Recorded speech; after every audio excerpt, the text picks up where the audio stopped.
ত্রয়োদশ জাতীয় সংসদ নির্বাচনকে কেন্দ্র করে আগামী 10 ও 11 ফেব্রুয়ারি শিল্পাঞ্চলে শ্রমিকদের জন্য ছুটি থাকবে বলে জানিয়েছেন প্রধান উপদেষ্টার প্রেস সচিব শফিকুল আলম।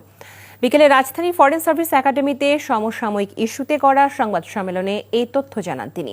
শফিকুল আলম বলেন, 12 ফেব্রুয়ারি নির্বাচনের দিন সাধারণ ছুটি থাকবে, যা আগেই ঘোষণা করা হয়। আজকে উপদেষ্টা পরিষদ সভায় 11 ফেব্রুয়ারি সাধারণ ছুটি আর 10 ও 11 ফেব্রুয়ারি শিল্পাঞ্চলে শ্রমিক ও কর্মচারীদের ছুটি অনুমোদন করা হয়েছে। শ্রমিকরা 3 দিন ছুটি পাবেন। এদিকে ঢাকার 7 সরকারি কলেজকে একীভূত করে ঢাকা সেন্ট্রাল ইউনিভার্সিটি প্রতিষ্ঠার লক্ষ্যে প্রণীত অধ্যাদেশ উপদেষ্টা পরিষদে অনুমোদিত হয়েছে। মোট ছুটি হচ্ছে আসলে 3 দিন।